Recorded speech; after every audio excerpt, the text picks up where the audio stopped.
Welcome to Aging Insight with your host, John Ross and Lisa Scholmeyer. This program is made possible by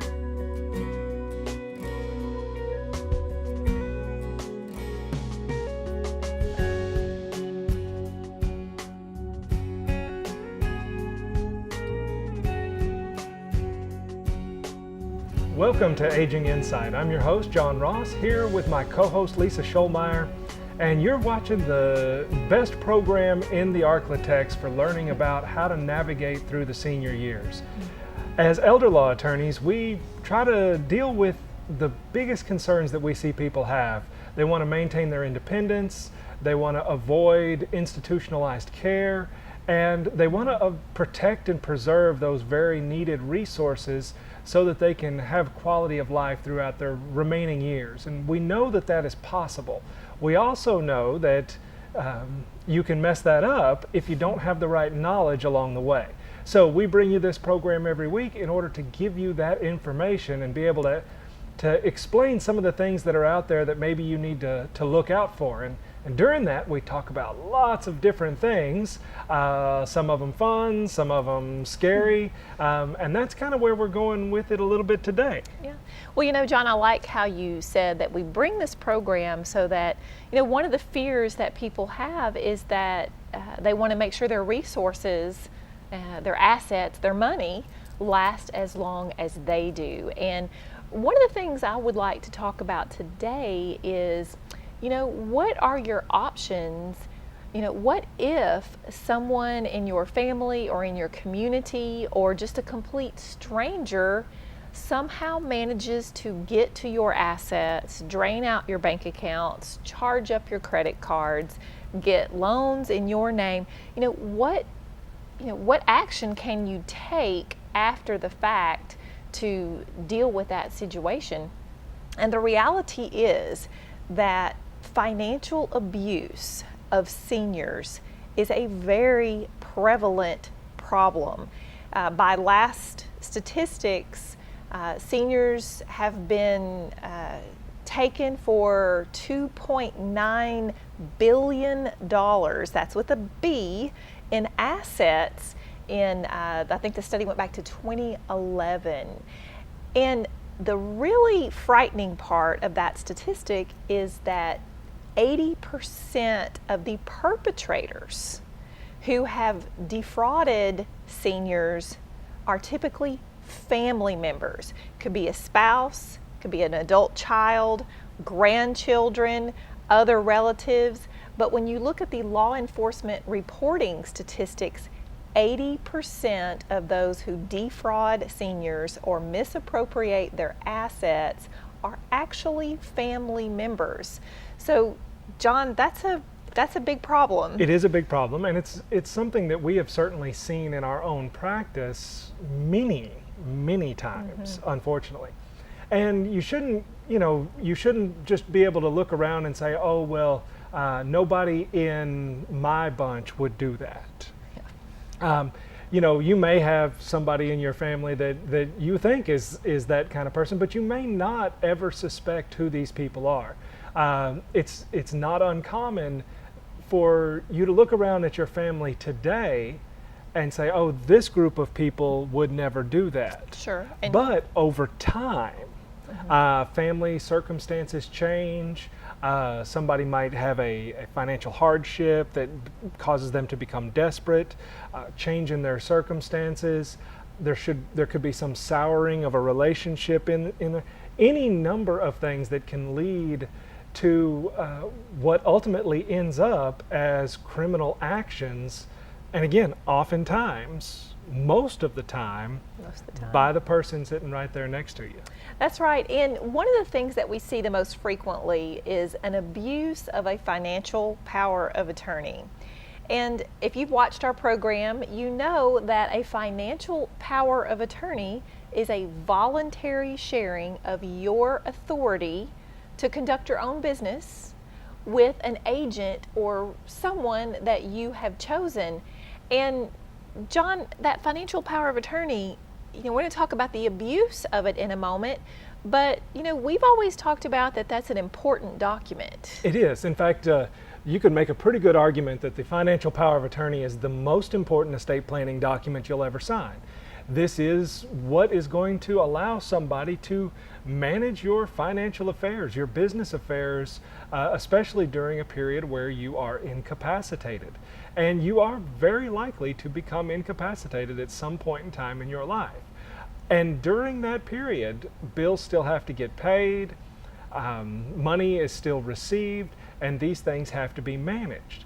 And you do that with a financial power of attorney. And as a general rule, for most people, we do recommend that they have a financial power of attorney, and that financial power of attorney be somewhat broad so that whoever is handling that business can really handle the full range of what might need to be done out there. That's the problem, is we don't know what you will need when you become incapacitated. So when an elder law attorney like us is drafting that document, we want to give that agent as much power as we can so that they can handle anything that comes up. But there's a trade-off here in all of this. Yes. Is in order to protect the person, we have to give this broad range of powers. And yet, the broader that range of powers is, the more potential there is for abuse. That's right. And, I've even heard sometimes it said that a financial power of attorney can be turned into a, quote, license to steal. And unfortunately, that can be true if the agent you select is motivated in that direction, which is why when you do choose agents under a power of attorney, we always recommend that you're very honest with yourself about the agents that you select. And that's the best way to protect yourself, is by, selecting the right agent. However, the reality is there are agents under powers of attorney who act inappropriately. And an agent is considered something in the law that is called a fiduciary, which means that agent has a very special duty of loyalty and care to the property and the money that agent, potentially has authority over. So the law even recognizes that this agent has this higher duty to you and your property, but that just doesn't stop some agents from abusing that power of attorney, misapplying property, and committing crimes. So tell you what, why don't you stick around? We'll take a little break, and when we come back, we'll talk about some criminal statutes that may be helpful in going after an agent that has done wrong. So stick around.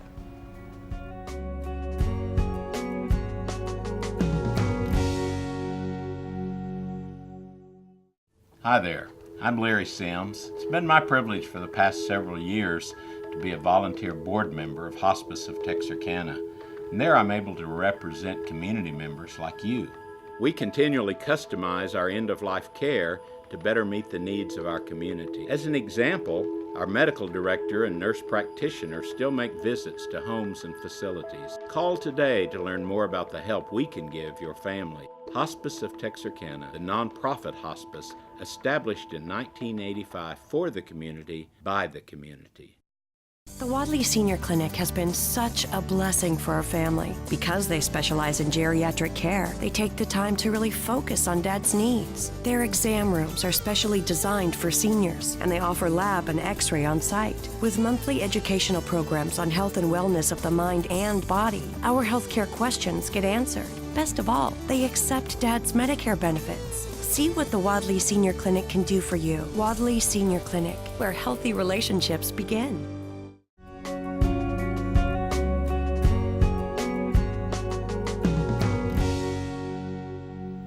Welcome back to Aging Insight. I'm Lisa Scholmeyer, and this is John Ross, and we're elder law attorneys here in the Arklatex. And today on our program, we're talking about kind of the seedy underside, criminal side of people who financially abuse seniors by running up a credit card in the senior's name, taking cash withdrawals from the bank, maybe paying their own bills with a senior's money. Those are all things where the senior perhaps did not authorize those transactions, but an agent under a power of attorney was doing them just the same. So, John, before the break, we talked about how important a power of attorney can be, that an agent should be a well-considered choice, but sometimes even the best plans don't work out. That's right, and the person with the power of attorney does have a lot of power, and because of that, they can, they are at least in a position where they can misuse it. Now, this doesn't mean that just because they have the power to misuse it, that misuse is permitted. Essentially, the person you appoint under a power of attorney is kind of like your employee. And so if you think about, say, the teller at the bank, well, the teller at the bank is an employee of that bank. They're handling lots of cash that comes in and out of that bank. But if they take that cash and stick it in their own pocket, even though they are physically capable of doing so, that doesn't make it any less of a crime. It's still theft. And the same thing goes with a power of attorney. Just because you have appointed a power of attorney and they have the ability to access a bank account and things like that, legally speaking, they're still supposed to be using it for your best interests and keeping only you and not themselves in mind as they carry out those day-to-day businesses. So if they're using it for their own benefit, they are breaching their fiduciary duty. Right, and that's a very fancy legal term, but it just means that they are not acting right in their obligation to you as the principal under that power of attorney. And because the abuse of this document is possible and in fact has happened in the past, there are laws on the books that actually criminalize the behavior of an agent who misapplies your property to benefit themselves. And one of those statutes on the books is actually titled Misapplication of Property. And this particular statute applies to a fiduciary, and that could be an agent under a power of attorney. It could be an executor or administrator under an estate of a deceased person. It could be a guardian who's been appointed by the court to watch over the financial affairs of a person the court has declared to be incapacitated.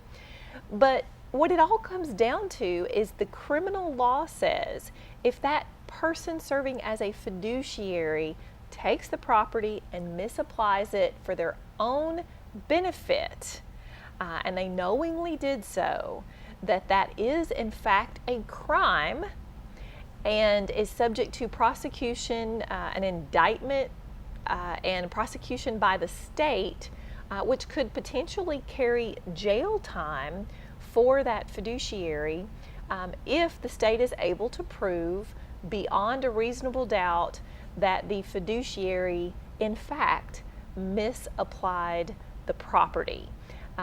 Now, John, on this misapplication statute, one of the things that makes it so serious is, because often an elderly person is the person that has been wronged.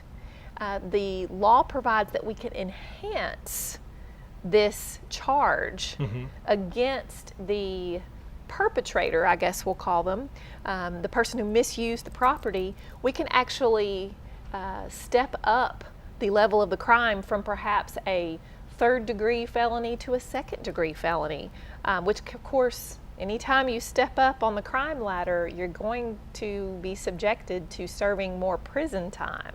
Right, yeah, it's serious business. And so there are some laws out there to protect you.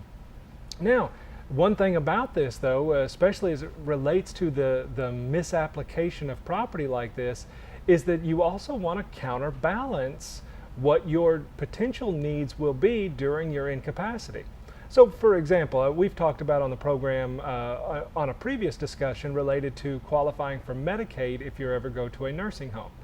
And although normally you cannot transfer your assets in order to qualify for Medicaid, one exception to that, at least on the Texas side, is transfers to certain types of college savings accounts. So for example, if I were to have appointed Lisa as my power of attorney, and she's handling all my business, she's doing a great job, but I have had a stroke and I need nursing home care, and I've got a few extra dollars, and those dollars could either be spent at the nursing home or they could be placed in college savings accounts for my kids. Well, if you would have asked me before I became incapacitated, I would have said, hey, I'd rather that money go to my kids' college than I would go to the nursing home. But let's think about this for a second. If Lisa's job under that power of attorney is to use my assets for my benefit, and she's taking my assets and giving them to my children, she's not really using them for my benefit. And maybe I've got a couple of kids, but only one of them is going to college. And so she uses the money for that child, and the other 3 get mad. And they start making some complaints, and they go so far as to walk down to the district attorney's office and say, we think Lisa has used her power of attorney inappropriately and mismanaged John's affairs, and depending on how that power of attorney was worded, you could, even though you're doing something that I probably would have approved of, if it wasn't permitted under the power of attorney, you could actually get in trouble for that situation. Right, and that's where the wording in that power of attorney is so important. Number one, to grant the powers to your agent that you want them to have, and to protect the agent if they are in fact carrying out your duties and what your wishes would be. But it can be a really fine line sometimes.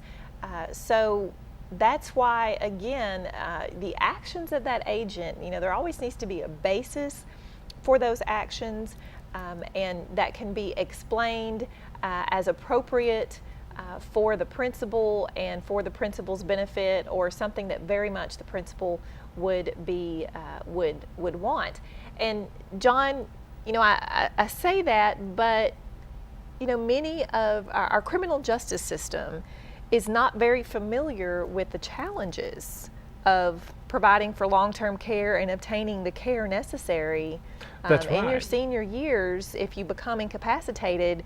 So I have seen circumstances where the agent under the power of attorney acted even upon attorney's advice, an elder law attorney's advice, and dispersed assets in a certain manner that enabled the senior to qualify for additional government assistance and care, but the district attorney still found that it was a criminal violation. Action. That's Yes. right. And so again, we encourage everybody to look at using a financial power of attorney. Most people should have one. And they need to be crafted specifically to your own personal situations and your wants and your desires in light of all of these issues that might come up, so that on the one hand, you can protect yourself from somebody who is actually trying to commit a crime using that power of attorney, but also to protect the person you've appointed from inadvertently committing a crime when they're actually trying to do the right thing for you.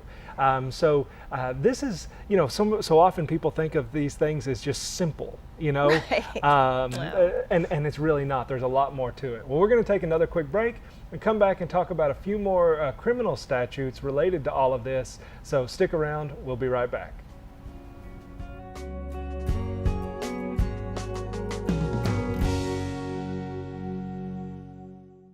I'm so glad we found the Wadley Senior Clinic. Their team specializes in caring for older adults, and their doctors listen and work with me to keep me healthy and independent. With monthly educational programs, x-ray and lab, and state-of-the-art exam rooms, I get expert care and understanding about what I'm going through. Best yet, they're easy to get to right off the interstate at Jefferson. See what Wadley Senior Clinic could do for you. Wadley Senior Clinic, where healthy relationships begin. Hi there, I'm Larry Sims. It's been my privilege for the past several years to be a volunteer board member of Hospice of Texarkana, and there I'm able to represent community members like you.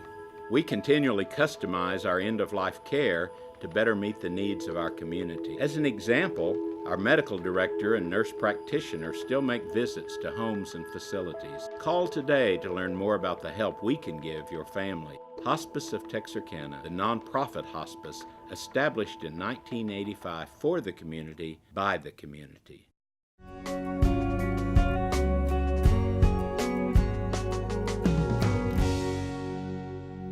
Welcome back to Aging Insight. I'm John Ross here with Lisa Scholmeyer, and today we're talking about the financial exploitation of the elderly. And we've talked about how, power of attorney, good thing, and yet it can be misused, but there are some criminal statutes to protect against that.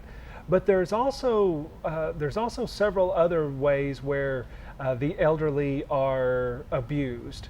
It could come from outright theft, just somebody going into the house and taking some stuff. Sure. But there's also the exploitation of the elderly, because oftentimes as you become elderly, your ability to make decisions, to understand the circumstances that are going on around you, those things decline. And as sharp as you may be today, that doesn't necessarily mean you will be that sharp in the future. And so the exploitation of the elderly can come in lots of different forms in this. I remember having a client that after their mother died, they were at the house, they're going through mail, and they get a credit card statement, and on the credit card statement are a couple of round trip plane tickets to the Bahamas.